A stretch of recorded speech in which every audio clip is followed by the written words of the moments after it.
Hey YouTube, this is Crush1990, and today I have a Sorcery TCG deck tech for my Battlemage deck. So very much like my Pathfinder, this is a continuation off of the decks that I've made for this, kind of changing it up and tweaking it as I gain more product and do more play testing against my other improved decks, and kind of stair climbing myself into a good functional deck, which I think I have gotten there with Battlemage. So again, I'm not going to really go over what Battlemage does too much. This has 3 power, which is its biggest shtick, and it wants to be attacking and killing things, where the other avatars in this game kind of want to be on the back lines, or like Pathfinder, moving around and doing stuff. So I'll get into the Atlas, put the rest of the deck out there. So again, like every other deck, this is a staple for Sorcery, I think. Crossroads, get a lot of these and play them in every deck. When you play them, you can fix the top card of your Atlas, basically. So you get the sight that you want. There's not a lot of effects like that in this game. That is one of the few. I'm a huge fan of Crossroads. It's one of my favorite locations in the game. 2 copies of Dwarven Forge. Basically you can play weapons and armor here for 1 less. Keep in mind your opponent can also do that. 4 water sites. I have 1 maelstrom and 1 tadpole pool. I mainly just have these in here to provide the threshold. For the air sites, I have the 3 towers, helps some ramp. This deck doesn't really like to play any more than 4 sites during a game, so being able to gain more resources faster is always better. 2 copies of Observatory, one of the best air sites, I think. It does something very similar to Crossroads, where you look at the top 3 of your spellbook and rearrange them in any order. And then I just run all the dual lands that I am running for the 3 colors I am running, which is water, fire, and air. So 3 oasis, 3 ruins, and 3 lighthouse. Because gaining your thresholds as fast as possible is always good. Now we'll get into the rest of the deck. And I will say there are 7 flex spots in this deck. Feel free to change them with whatever you want.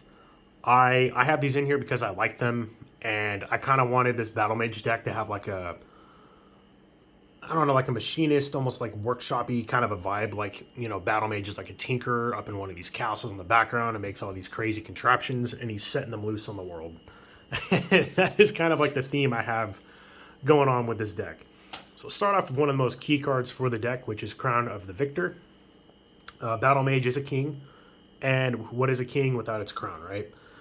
Bearer has 3 power if they've ever killed a minion. So putting Battlemage up to 6 power is insane. And if you're not killing minions with Battlemage, you're probably doing something wrong. I mean, ideally, we want to be gunning our opponent's avatar as fast as possible, but we will be attacking and killing minions in this deck. And Crown of the Victor, this kind of juices him up to crazy levels. I play a Spirit Destiny in here. I don't really like going to 5.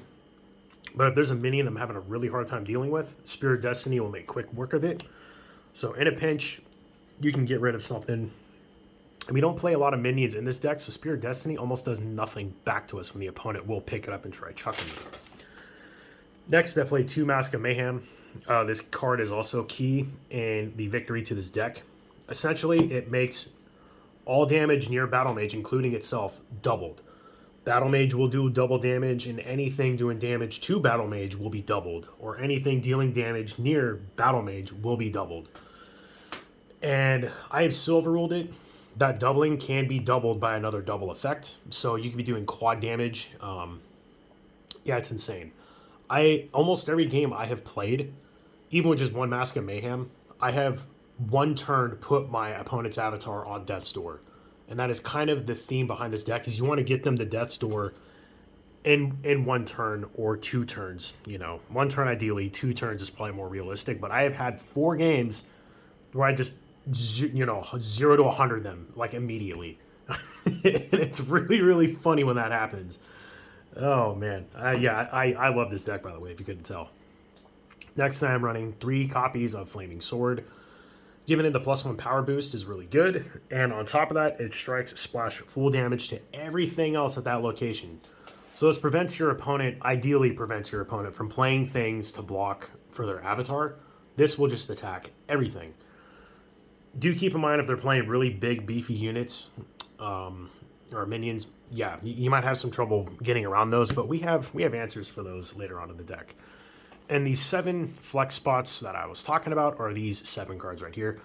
I just love the idea, again, of Battlemage making these weird contraptions and then just having them walk about the realm, causing mayhem and making a ruckus. So I play 3 copy of Crave Golem.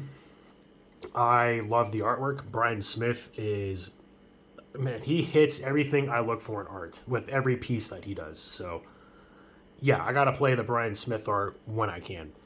And basically it's the 4 cost, 3 power, and this will either attack anything near it, or if there's nothing near it, it will move to the closest thing near it.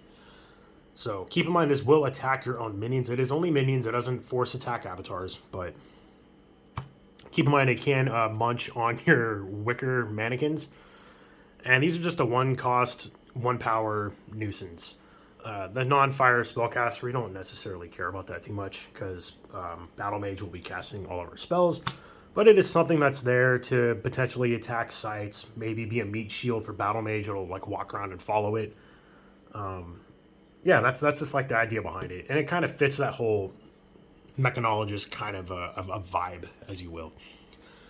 Next is all of these spells. Most of these, besides this, will either move our avatar, because positioning is the biggest weakness to Battlemage. Battlemage can fall behind very fast, and it has to walk its happy butt all the way across the realm to get to the opponent's avatar. And another key thing is being able to gain additional strikes outside of just an attack. So we play as much of both of those things as we can in these next chunk of cards. And think of this deck kind of like a Flesh and Blood deck, where the cards in the deck represent what the actual character is doing, and not items you're playing on the character or creatures you're playing to assist the character. This is literally the character dancing around and moving around and acting and attacking. And these are the cards that are representing those actions being taken, which is a kind of a cool vibe, I think, for this deck. So first, 4 copies of Grapple Shot. If you don't know what Grapple Shot does, you should, because it's one of the best cards in the game. I think, anyway. This card's nuts. It combines 2 actions into 1. It just does so much more than that. It's a 3 cost spell. Ally shoots a projectile. If it hits a unit, which it hopefully should, the ally is dragged to that unit's location, and then they get to strike that unit. That can happen if your person's tapped. They can still play this and fly across the realm and get a free strike in. They can do it while they're untapped because this card does not tap. It should, hands down, tap whatever you're targeting with it. Like, if you're having Battlemage, Grapple Shot, Battlemage should tap, move, and then strike.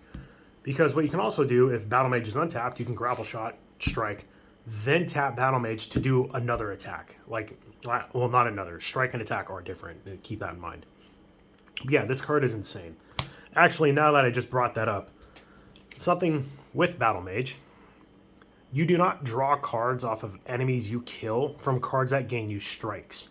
The only time you will ever draw a card from a minion dying is if Battlemage physically taps to attack and there is a fight that starts. Anything that says strike here or do an additional strike, you will not draw the cards off of Battlemage. That has to be an actual attack. And for the rest of the air cards, we play 4 teleport and 4 blink. These are all positional cards. Teleport can move Battlemage anywhere in the realm, which is nuts. Your opponent's avatar is not safe anywhere with teleport. And blink literally blinks it to a nearby site, but blink also replaces itself for the card draw. So I was debating on which one to play, and eventually I just made room to play both. I used to have more of the automatons in here, but I cut them just for more useful stuff.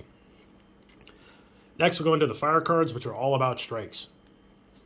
Leap attack is nuts. I play 3 because it's exceptional. If it was ordinary, I'd be playing 4. Cost 4, 1 threshold. An ally may take a step, and then it strikes each enemy at its location. So Battlemage can be tapped, move, take a step, and then do a free strike. Or if it's untapped, it can move, strike something here. Maybe if it's a minion, get rid of it, and then move to attack, and then attack the avatar so that their minion can't go in and block. Yeah, Leap Attack is a great card. I also run 4 copies of Spin Attack. It isn't ordinary, therefore we have 4. 3 cost, 1 threshold. Simply this says the ally strikes each enemy at its location. So again, this is kind of like a free strike card. It also helps eliminate other blockers that your opponent may have at the same location as the avatar. And to round off the deck with the water cards, I run 3 copies of Dodge Roll. It's an exceptional. Again, if it was ordinary, I would definitely be playing 4 of these. Double water threshold though, so keep that in mind. You have to have 2 water sites out to play this card. This is one of the few cards that can be cast during your opponent's turn. Otherwise, this card would literally do nothing. But it says when an attacked ally may move to another adjacent location to evade the attack. So this helps protect our Battlemage. They're literally ducking or rolling to cover, but it also gains them movement. Because the whole time your opponent's avatar is going to be trying to run away from you, as they rightfully should. Dodge roll, if they're silly enough to start attacking you, you can move out of the way to keep up with their avatar. And then next, I run 4 copies of Sleep. One, the artwork is just stunning. I do really enjoy this artwork. I love very dark, like grimy art, but this is also very peaceful and very beautiful. And basically, Sleep, it just says target a minion up to 2 steps away, and they fall asleep and they're disabled until they take damage. Literally puts something to sleep. This is your answer to big minions that are played, or if your opponent is playing minions to block at adjacent sites, put them to sleep and they can't come into block, for their avatar. So this is very key, I think, for making the strategy work as well. Yeah, that's basically the deck. It's a lot of movement, shenanigans, and a lot of extra strikes. And I've had a lot of success with this deck. It doesn't, win every game. It has its weaknesses.